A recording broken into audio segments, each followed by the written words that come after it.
दोस्तों आज के सदी में समुद्र में रहने वाला सबसे बड़ा जीव है ब्लू व्हेल। और वास्तव में अगर हम ब्लू व्हेल को धरती में रहने वाले जीवों से भी तुलना करें तब भी ये सबसे बड़ा जीव होगा। हमारा ग्रह पृथ्वी 454 करोड़ साल पुराना है और क्या इतने लंबे अरसों में सिर्फ ब्लू व्हेल ही सबसे बड़ा जीव है? वैसे तो ब्लू व्हेल को एक मछली का दर्जा देना गलत होगा क्योंकि ये मैमल्स प्रजाति है। अगर मछली प्रजाति में सबसे बड़े जीव को देखे तो वो है ग्रेट व्हाइट शार्क, जिनकी लंबाई 15 से 20 फीट तक हो सकती है। लेकिन जैसे करीब लाखों साल पहले धरती पर डायनासोर जैसे जीव रहते थे, ठीक वैसे ही एक जीव समुद्र में राज करता था जिसका नाम था मेगलाडोन। मेगलाडोन आज से 35 लाख साल पहले समुद्र के सभी जीवों पर अपना दबदबा बनाए रखता था।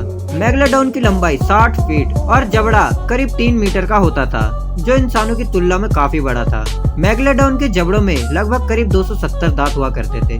इनके दांत जबड़ों के अंदर 5 लेयर में बटे थे और इन दांतों की लंबाई 3 से लेकर 7 इंच तक का होता था।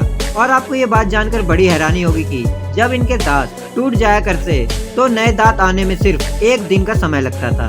जब मेगलाडोन अपने शिकार को मुंह से दबोचता था, मुंह से दबोचते समय लगने वाला जो बल लगता था वो करीब 10 टन के बराबर था, जो एक वयस्क शेर की बाइट फोर्स से 300 गुना अधिक है, जो एक कछुए के सेल को एक झटके में तोड़ सकता है। इनका वजन करीब 100 टन होता था। ये शार्क इतना बड़ा था कि इन्हें हर रोज भारी मात्रा में खाने की जरूरत पड़ती थी। विशेषज्ञों की माने तो इन्हें हर दिन करीब 1 टन खाना चाहिए होता था, जो मेगलाडोन समुद्र में रहने वाले व्हेल, सी काऊ और कछुओं को अपना खुराक बनाकर पूरा करता था। मेगलाडोन के बच्चे का वजन करीब 2 से 3 टन और लंबाई 10 फीट का होता था। मेगलाडोन अपने बच्चे को जन्म समुद्र के उस इलाकों में देती थी जहाँ पर पानी का लेवल काफी ज्यादा होता था, क्योंकि मेगलाडोन जैसे बड़े जीव को जिंदा रहने के लिए ज्यादा से ज्यादा पानी की जरूरत पड़ती थी। इसलिए मेगलाडोन शिकार करने के लिए कभी भी समुद्री तल के करीब नहीं आए और पानी का लेवल कम होना इनके लिए मौत का कारण बन सकता था। तो इतना बड़ा और खूंखार जीव मेगलाडोन आखिर इस धरती से विलुप्त कैसे हुआ? जैसा कि हम सभी को पता है कि डायनासोर जैसे बड़े जीव के खात्मे के पीछे एक बड़ा उल्का पिंड था, लेकिन मेगलाडोन के साथ आखिर ऐसा क्या हुआ था, इस बात का पक्का पता अभी तक कोई नहीं लगा पाया है।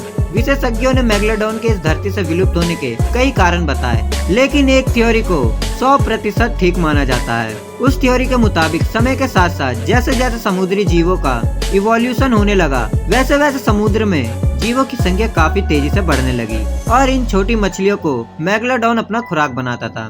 मेगलाडोन भले ही आकार में बड़ा था, लेकिन इनकी आबादी काफी कम थी और ये वही समय था जब ग्रेट व्हाइट शार्क का उत्पन्न हुआ।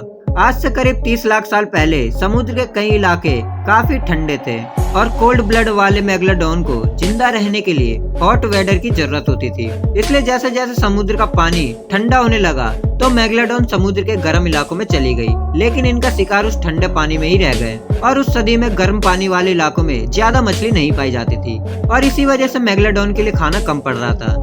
जब मेगलाडोन को भूख लगती थी तो इन्होंने अपने ही बच्चों को खुराक बनाना शुरू कर दिया और धीरे धीरे मेगलाडोन विलुप्त हो गए।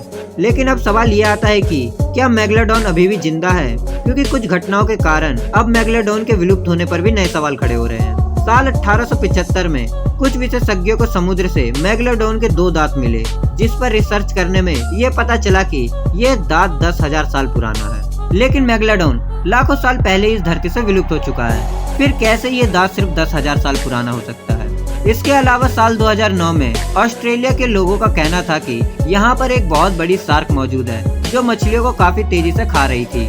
उन लोगों के मुताबिक शार्क की लंबाई करीब 45 फीट थी और ये बात अगर सच है तो ये कोई मामूली शार्क नहीं थी, क्योंकि सबसे बड़े ग्रेट व्हाइट शार्क की लंबाई भी करीब 20 फीट की होती है।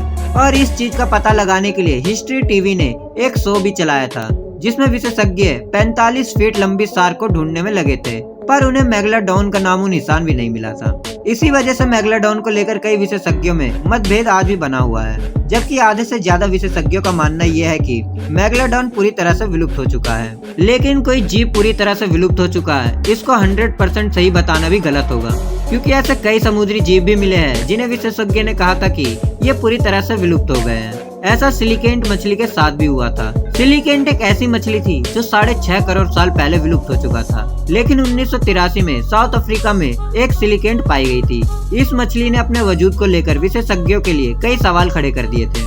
दोस्तों, आपने मरियाना ट्रेंच का नाम तो सुना ही होगा, जो समुद्र की सबसे गहरी जगह है। मरियाना ट्रेंच 36,000 फीट गहरा है। विशेषज्ञों का मानना है कि मरियाना ट्रेंच एक ऐसी जगह है जहां हमें ऐसे कई जीव मिले जिनका पता दुनिया को पहली बार लगा, जैसा मरियाना स्नेलफिश। जिसके बाद कई विशेषज्ञों ने मरियाना ट्रेंच पर विश्लेषण करना शुरू कर दिया और क्या पता मेगलोडॉन जितना बड़ा शार्क भी मरियाना ट्रेंच में छुपा हो।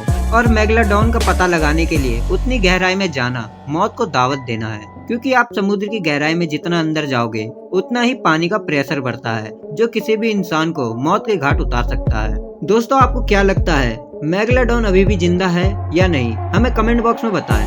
साथ ही ये वीडियो आपको पसंद आया तो लाइक जरूर करें, और आप इस चैनल पर नए हैं तो आप इस चैनल को सब्सक्राइब जरूर कर लें, ताकि आप हमारे साथ ऐसे ही मजेदार भरी वीडियो में बने रहें। तो इसी के साथ हम आपसे विदा लेते हैं, तब तक के लिए टाटा और गुड बाय।